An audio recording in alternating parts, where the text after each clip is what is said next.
Alright everybody, so I'm going to make a quick update just to kind of tell you some things I figured out going along and some stuff that I should point out.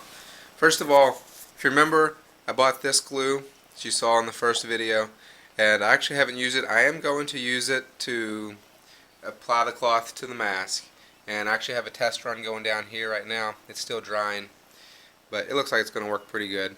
I'm just making sure it sticks to duct tape.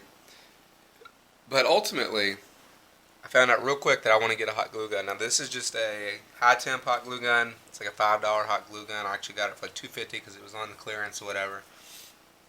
And high temp, people say, well, people were worried about like it melting the foam, or at least that's what some people in the craft store said. But I haven't had any trouble with any foam melting, so just high temp hot gun, that's the way to go. And now the reason is this adhesive, it takes a long time to dry. It may hold well. I'm not sure if it'll hold like foam on foam well, but it'll take a long time to dry because like I said, I'm still letting that set up. And when you want to glue this stuff on, you want to get it on and then shape it and stuff. So hot glue, put hot glue on it, put some pressure for about 30 seconds when you glue your piece, and then it should be good. And then it'll dry for about a minute or so after that. So that's just an update. That's another thing I purchased with some glue, hot glue gun. If you're going to do it, definitely recommend that. I also went ahead and got an electric knife. This one was like $12. You might be able to find them for 10 or something. We'll see how well that works, but as you can see, like, this is all really rough, and I want to make sure I get smoother cuts, and eventually I'm going to have to cut the shell anyway, and the shell is going to be a lot more work, so I want to make sure I had a good blade to cut, because the knife was pretty difficult to do. As you can see, I got really jagged cuts and stuff. So it just makes it less clean, so I want cleaner cuts. I went ahead and picked up some markers because I got what I'm going to be doing for the next step is I'm going to put aluminum foil over the whole mask for a shape, cover that in duct tape, so it's actually going to be duct tape, but I have to take it off afterwards, so I'm putting a layer of aluminum foil on there so it comes off easy. And then I'll take the markers and I'll trace, like, say I want to cut this piece here, I'll trace a line across here.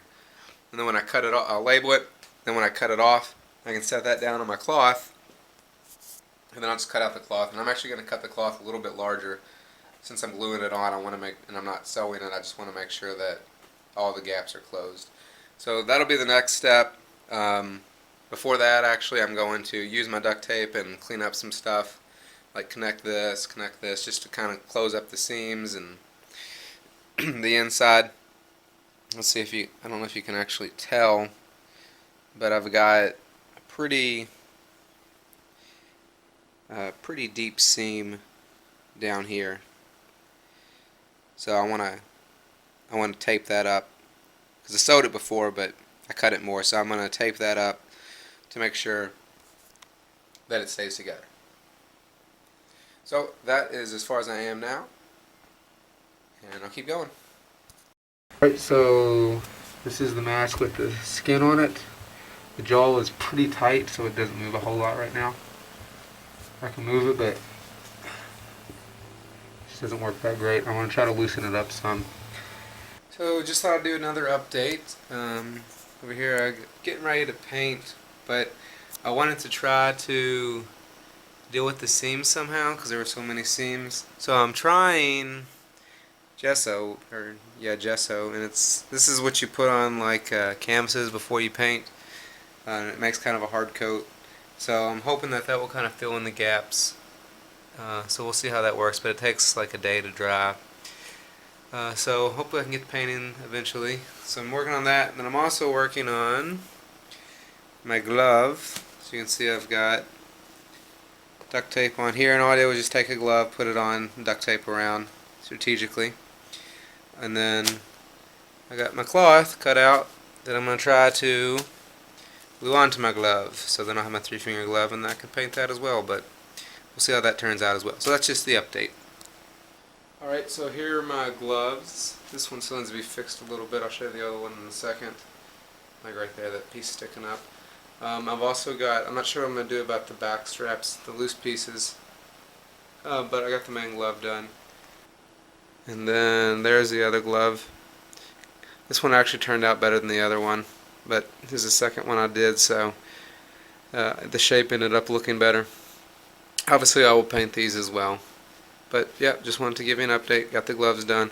And I put some foam in like the thumbs. And then I actually put some foam in this finger here. And then I put them in both thumbs to make the thumbs bigger to match the rest of the hand. There's not actually foam in like this finger here. So anyway, that's the gloves, at least where they are right now. I've painted the mask now. And that pretty much, take a look at it. Those black spots really show up on this camera, but as you can see, painted it.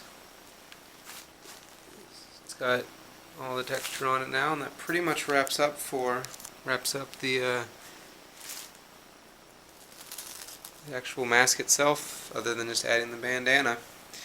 I may work on the paint a little bit later, maybe try to blend some stuff a little better, but yep, that is pretty much the mask. Just to give it more stylization, and then as you can see, I've added this whole rim that goes all the way around it. If you look from the top, you can see a little bit better.